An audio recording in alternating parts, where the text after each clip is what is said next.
मैं बता रहा हूँ मेरे नबी की तारीख उठाइए, मेरे नबी के बचपन की तारीख उठा करके देखिए। अल्लाह अकबर, सरकार बाहर से तशरीफ लाए हैं, उम्र शरीफ 6 बरस की है, बचपन का ज़माना है। घर के अंदर आए, माँ नज़र नहीं आई। जवानों, माँ से प्यार किया करो, माँ से मोहब्बत किया करो, इनकी कदर कर लो, इनकी कदर कर लो। माँ बाप बड़ी अजीम नेमत होते हैं। घर में तशरीफ लाए, माँ का चेहरा नज़र नहीं आया। जैसी माँ का चेहरा नज़र नहीं आया, सरकार की आंखों में आंसू आ जाते हैं। यूं निगाह उठाई आसमान की जानिब, दिल में ख्याल गुजरा, ए मेरे परवरदिगार, बाप का साया तो पैदा होने से पहले ले लिया, आज मेरी माँ नजर नहीं आ रही है। इतनी बात अभी दिल पे महबूब के गुजरा है ख्याल, इतने में रब ने महबूब के दिल पे इल्हाम फरमाया, ए मेरे महबूब उदास ना हो, घर के अंदर चले जाओ, माँ अंदर मौजूद है। अल्लाह अकबर, मेरे सरकार मकान के अंदर तशरीफ लाए हैं। क्या देखते हैं, मकान कमरे के अंदर मेरे नबी की अम्मी ने यूं पैर खड़े किए हुए हैं और ऐसे हाथ बांधे हैं, सर घुटनों के बीच में रखा हुआ है। आक़ा करीम तशरीफ लाए, जैसे अंदर आए हैं, माँ आहिस्ता आहिस्ता हिचकी भर के आंसू बहा रही थी। अल्लाह अकबर, मेरे नबी ने माँ को रोते हुए देखा, आए और माँ के गले में यूं हाथ डाले हैं, अपने घुटने मुस्तफ़ा ने जमीन पे रखे हैं और रखने के बाद इरशाद फरमाते हैं, माँ रो रही हो। इतना कहना था, तुमने भी देखा होगा जब कोई छुप के रोया करता है और उसके पीछे से कोई हाथ रख दे और कहते क्यों रो रहे हो, तो अब उसको लगता है कोई तसल्ली देने वाला आ गया है। फिर ज़ब्त के बंधन टूट जाते हैं, फिर वो चीख मार के रोना शुरू कर देता है। जैसे मेरे नबी ने कहा था, माँ रो रही हो, इतना सुनना था, माँ के ज़ब्त के बंधन टूट जाते हैं। जो दर्द हिचकियों में था आहों में बदल जाता है, जो दर्द सर्द आँख में था फिर वो चीखों में बदल जाता है। मेरे नबी ने अपनी माँ को सीने से लगाया। अब आलम यह था मेरे सरकार का, माँ को रोते हुए मेरे सरकार ने देखा है। आक़ा करीम अपने लबों को लेकर के गए और जाने के बाद मेरे सरकार ने अपने होठ माँ के होठ पे रख दिए हैं और गले में हाथ पड़ा है।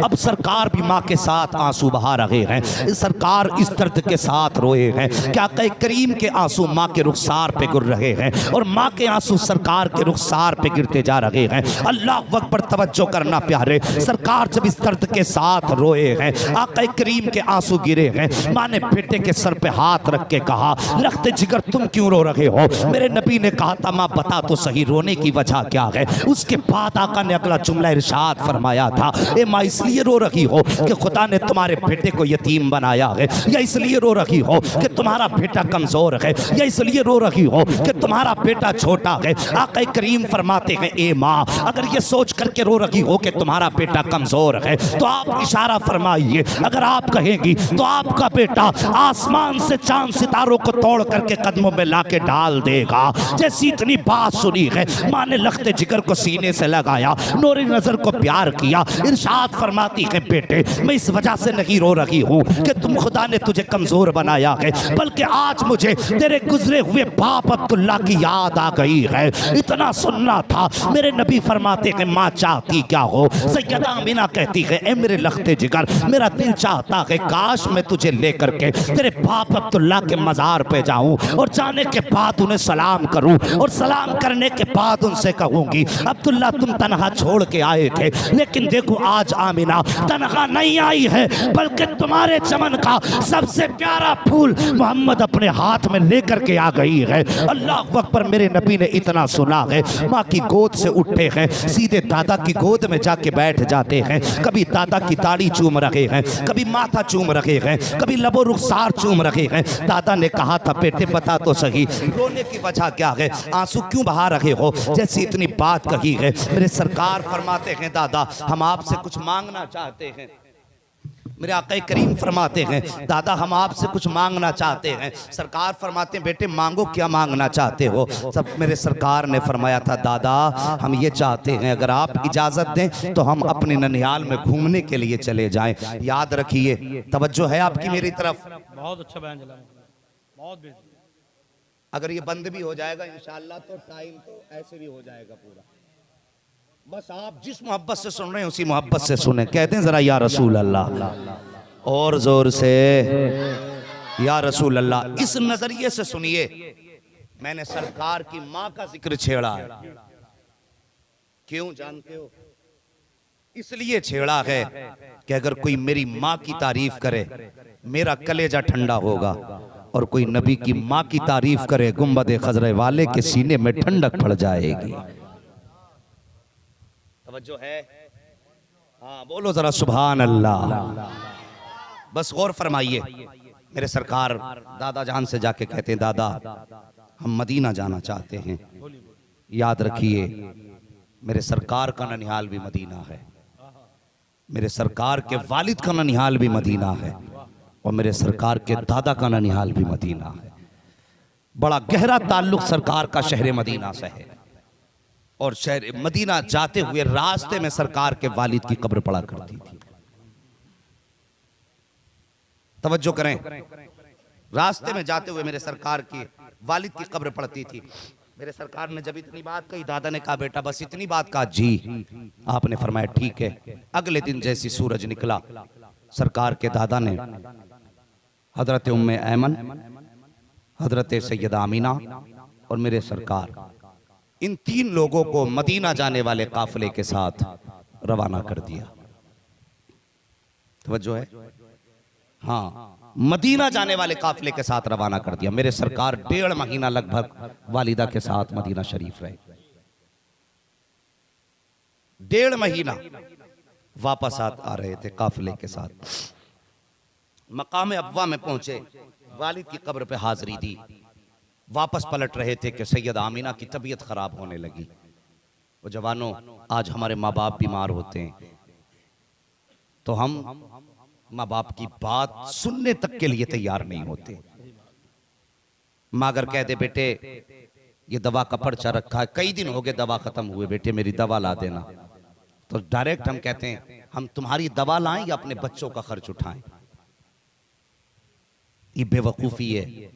मैं कहता हूं खुदा की कसम, बाप की जरूरत है पूरी तुम करो, माँ की जरूरत है तुम पूरी करो, तुम्हारी जरूरत है खुदा पूरी कर देगा। हम तो जानते ही नहीं जरूरत है पूरी कराना। जिसके दरवाजे पे रब ने सब कुछ रखा, हमने उससे रिश्ता तोड़ दिया और फिर भागे फिर डोरी दे दे, तावीज दे दे। अबे डोरी और तावीज में सब कुछ होता तो सबसे ज्यादा डोरी तावीज तो उसके गले में लटके होते जो तुझे डोरी तावीज से जिंदा रखना चाह रहा है। मैं तो दावे से कहता हूं माँ बाप नाराज है, पूरा कुरान गले में लटका लो, कुछ नहीं हो सकता।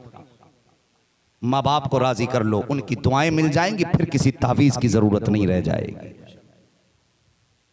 हाँ, दुआ तावीज असर है इसमें, लेकिन ये तभी कामयाब हैं जब घर के अंदर माँ बाप राजी होंगे।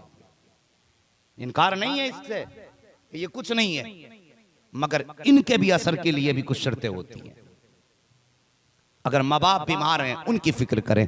मेरे नबी की वालिदा की तबीयत खराब हुई, रास्ते में काफिले के साथ आ रहे हैं, तबीयत इतनी बिगड़ने लगी, इतनी बिगड़ने लगी। जब तबीयत बिगड़ी तो हजरत हलीमा हजरत सैयदा आमीना कहती हैं, उम्मे ऐमन कहा जी सैयदा, का अब मुझसे सवारी पे बैठा नहीं जाता, कहना क्या चाहती हो? का काफिले से कह दो जरा ठहर जाए, कुछ देर आराम कर लें, जब तबीयत सही हो जाएगी फिर हम चलेंगे। काफिला ठहर गया। दोपहर का वक्त था, सरकार माँ के सर को गोद में लेकर के बैठे हैं। अल्लाहु अकबर। वक्त गुजरता गया, शाम का वक्त करीब आने लगा। बजाय इसके कि तबीयत सुधरती, तबीयत बिगड़ती गई। तबीयत जब बिगड़ती गई, शाम का वक्त होने लगा, तब काफिले वालों ने कहा था, ए उम्मे ऐमन, सैयदा से पता करो, अगर ये साथ चलें तो हम ठहरते हैं, और अगर ये साथ ना जाएं तो फिर हमें जाने की इजाजत दे दो, ताकि हम अपने वक्त से अपना सफर कर सकें। जैसी काफिले ने इतनी जाने की बात कही, ये आवाज मेरे नबी के कानों से टकराई है। जरा सोचो तो सही, चारों तरफ जंगल है, दूर दूर तक किसी तबीब का पता नहीं है,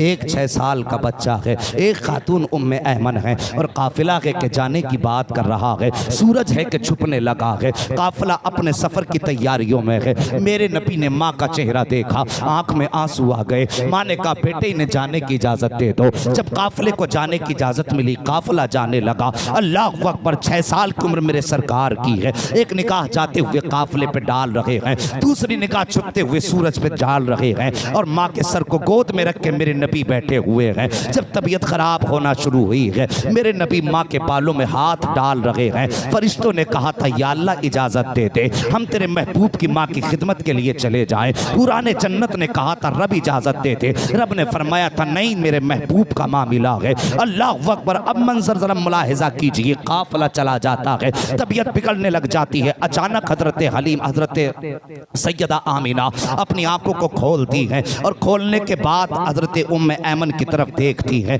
और देखने के बाद इशारा करके बुलाया, कहा उम्मे ऐमन जरा करीब आ जाओ। हजरत उम्मे ऐमन करीब आई है। नबी की वालिदा ने अपने शहजादे का हाथ पकड़ा है और पकड़ने के बाद हजरत उम्मे ऐमन के हाथ में दे के कहा था, उम्मे ऐमन अब मैं दुनिया से जा रही हूँ, आज के बाद मेरे बेटे की जिम्मेदारी तेरे हवाले है। याद रखना जिन बच्चों की माएँ बचपन में चली जाती हैं वो बच्चे दीवार से लग के रोया करते हैं। याद रखना आज के बाद मेरा मोहम्मद दीवार से लग के ना रोने पाए। अगर ये दीवार से लग के रोएगा तो आमीना की रूह तड़प जाएगी। इतना कहने के बाद आपने अपने शहजादे का हाथ उम्मे ऐमन के हाथ में दिया है और खुद आंसू बहा रही है। जैसी कुछ देर गुजरी है हजरत सैयदा आमीना ने यूं बाजू फैलाए हैं और फैलाने के बाद अपने बेटे की तरफ देखा और देखने के बाद फरमाया था, ए मेरे शहजादे मोहम्मद, आज से पहले तूने हजरत हलीमा सादिया से लोरियां सुनी है, उनकी बेटी सीमा से लोरियां सुनी है, उससे पहले तुमने सौबिया से लोरियां सुनी है।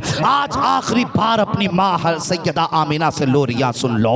ये कह के आवाज दी मेरे सरकार तोड़े हैं, माँ के सीने से लग जाते हैं। माँ ने शहजादे के आंसू पोंछे और इरशाद फरमाती है, मेरे शहजादे आंसू ना बहा, तेरी दुनिया में अजीम शान है, निराली शान है बेटे। जब तू पैदा हुआ था तो कोई आवाज दे रहा था और ये कह रहा था ये बच्चा बड़ी अजीम शान वाला है। आने वाले जमाने में इस बच्चे का रुतबा इतना बुलंद होगा कि सारा जमाना इस बच्चे का गुलाम बनाया जाएगा और इस बच्चे को सारे जमाने का इमाम बना दिया जाएगा। नारे तकबीर, नारे रिसालत, उलमा अहले सुन्नत, शाने मुस्तफा।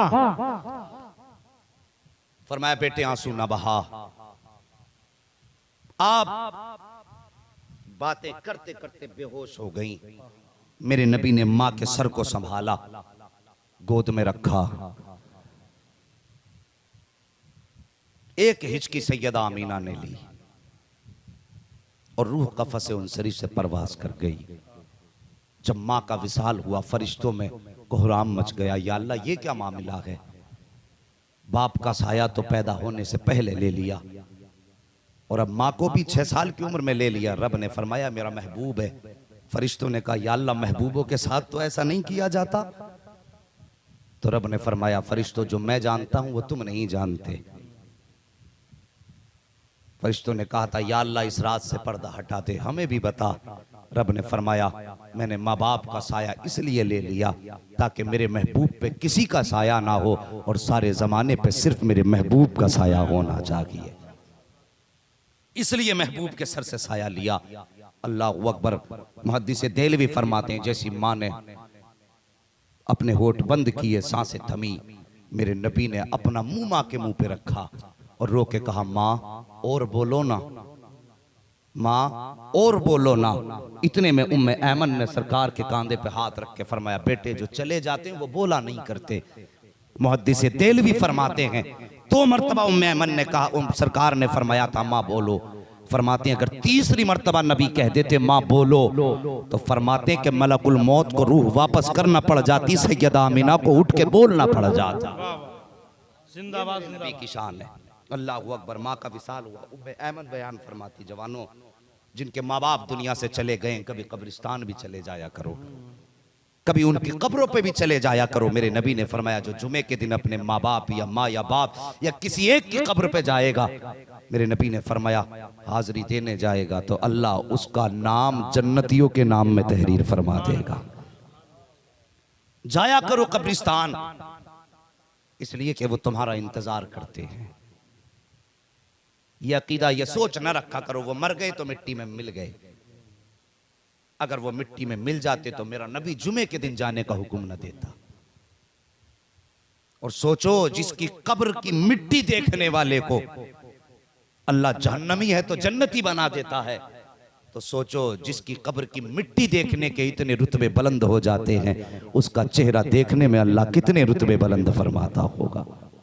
गौर किया करो इन बातों पर, सिर्फ मीठी बातें हजम नहीं, कभी कड़वी भी हजम किया करो।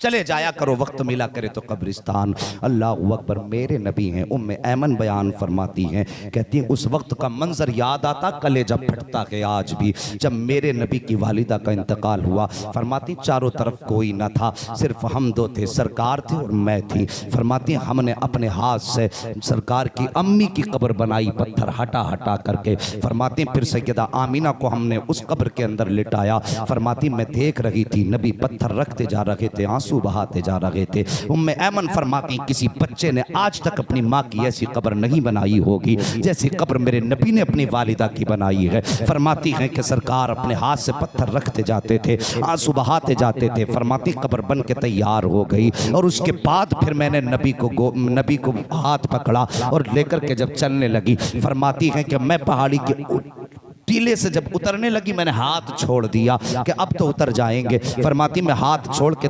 पहाड़ के दामन में आई, जब पीछे मुड़ के देखा तो सरकार का पता नहीं था। फरमाती मैं डर गई, मैं सोचने लग गई कोई जानवर तो नहीं ले गया, कहीं कोई परिंदा तो पकड़ के नहीं ले गया। फरमाती ये सोच करके मैं पीछे को दौड़ी। फरमाती जब मैं आई ना पहाड़ी की चोटी पर, फरमाती जब मेरी निगाह सरकार के ऊपर पड़ी तो कलेजा फटने लगा था। फरमाती मैंने देखा नबी माँ की कब्र से लिपट करके रो रहे थे। अल्लाह अकबर। उम्मे ऐमन फरमाती है मैंने ये मंजर देखा, कलेजा टुकड़े टुकड़े होने लगा था। मैं दौड़ करके गई, मैंने सरकार का हाथ पकड़ा, हाथ पकड़ के अपनी सवारी पर सरकार को बैठाया है और जब मक्के की तरफ लेकर के चली, मेरे सरकार मुड़ मुड़ के अपनी माँ की कब्र अनवर को देख रहे थे। फरमाती वो अजीब मंजर था जिस वक्त मेरा नबी मुड़ मुड़ के माँ के कदमों को देख रहा था। एक दिन था कि नबी अपने हाथ से माँ की कब्र बना रहे थे और कब्रिस्तान में जाने से रोकने वालों, कब्रों के निशान मिटाने की बात करने वालों, कभी नबी की जिंदगी भी उठा के देख लिया करो ताकि तुम्हारे मुंह पे ताला लग जाए। मेरे नबी फरमाते, हज़रत उम्मे ऐमन फरमाती हैं